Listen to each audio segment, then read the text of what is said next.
and a barrier in between. What are you going to do with this hadith? And if you put the woman at the back and the men at the front, and you build a barrier in between, you put a big wooden barrier, what are you going to do with this hadith? The only way that this hadith becomes understandable is if men and women pray in the same space. And men are at the front and women at the back. So the first row of the women would be close to the last row of the men. And because of the physical proximity, there is danger. That is why the Prophet said this is the worst. Why did Allah put the men in the front and the women at the back? Is it because men are superior to women? Your wife has more fear of Allah than you have.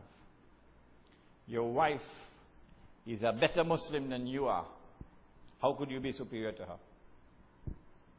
All of mankind would stand before Allah on the last day as equal in His sight as are the teeth of a comb. Said the Prophet ﷺ. The teeth of a comb. So no superiority of the male over the female except taqwa, the fear of Allah.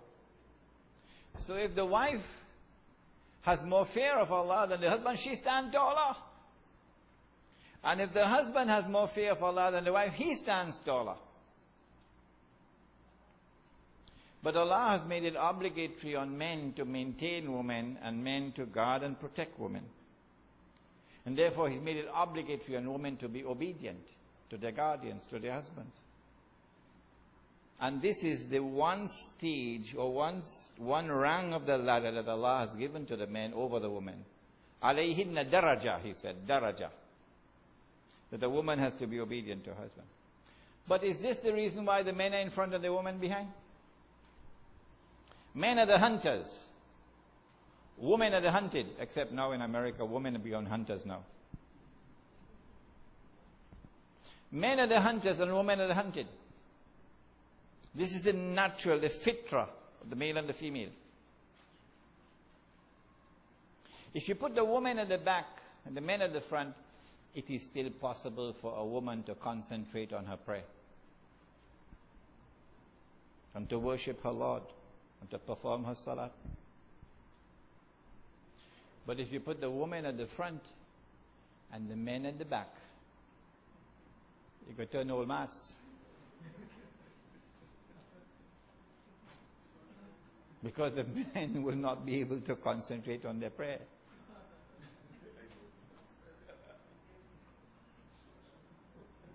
So great is Allah's wisdom. Great is Allah's wisdom.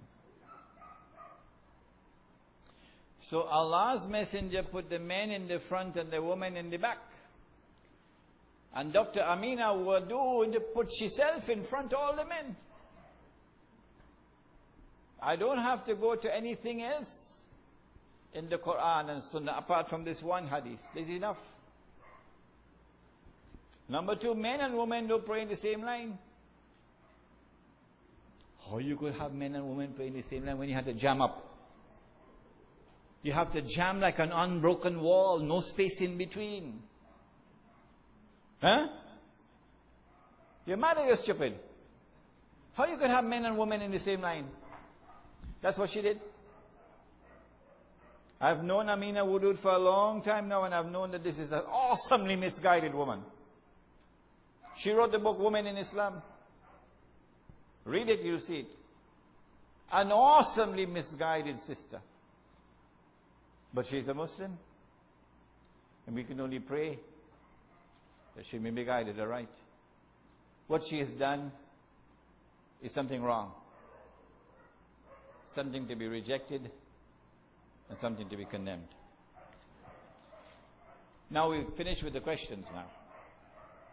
Now's the time for your comments on what do you think about the seminar so far, and secondly, about how should we respond to the challenges of money in the world today.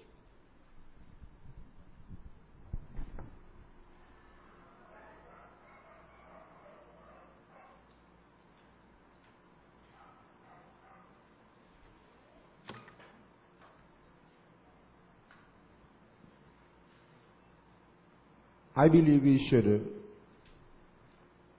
educate our children and ourselves in a different form in going about achieving, banking, and holding possession, so that the future understanding may be basic,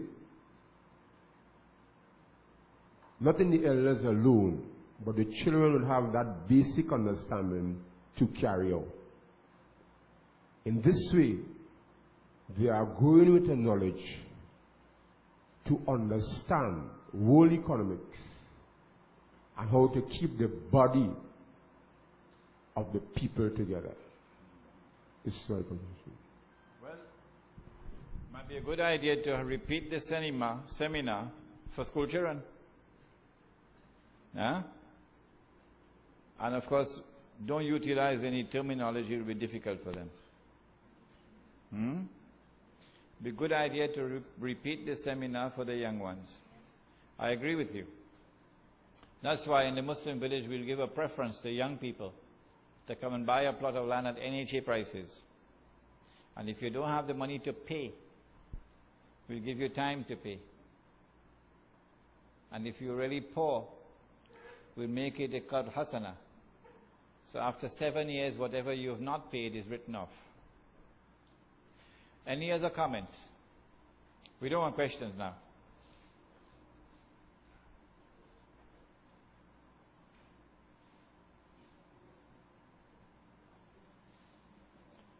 Sisters,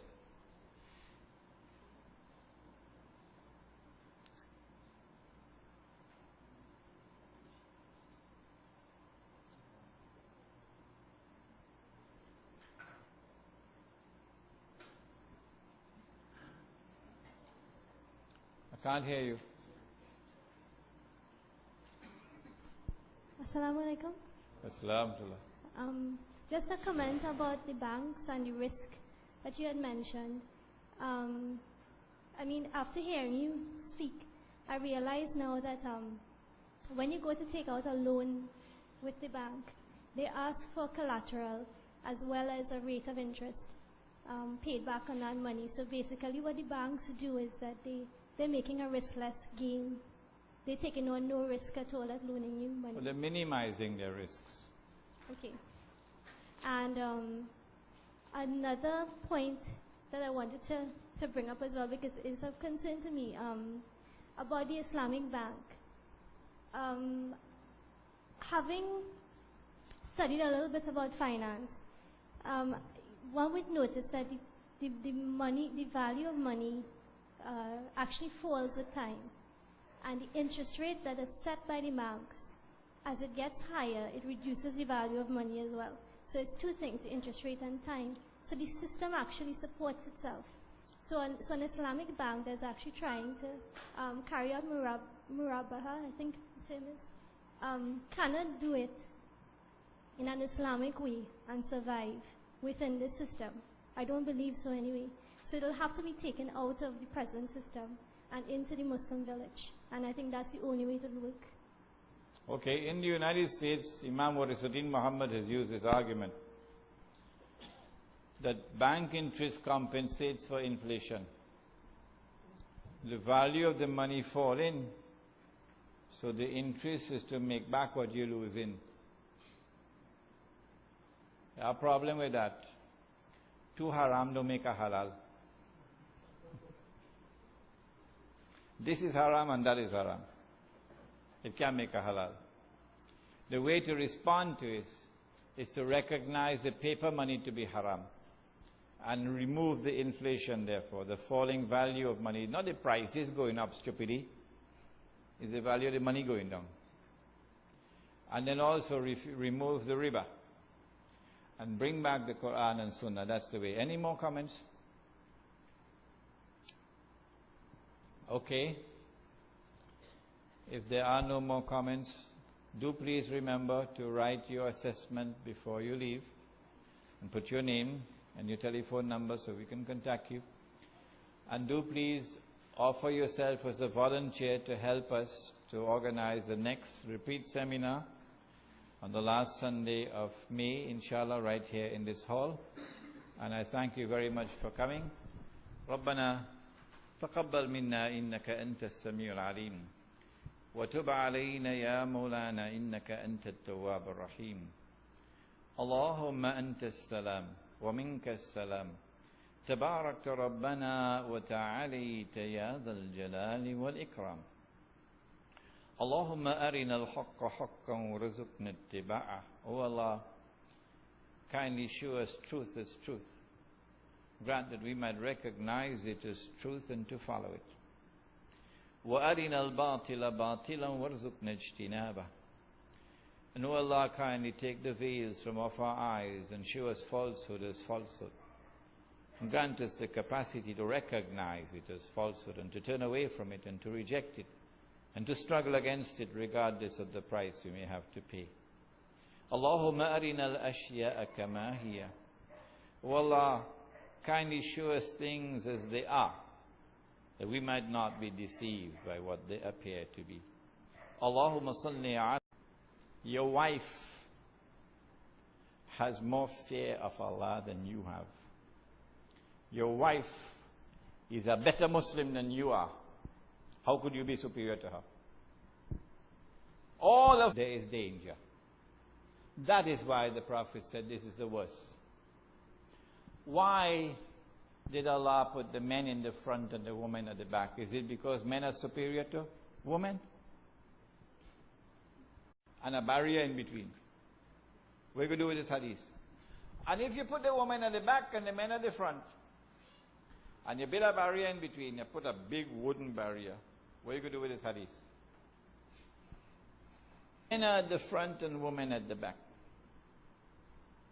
So the first row of the women would be close to the last row of the men.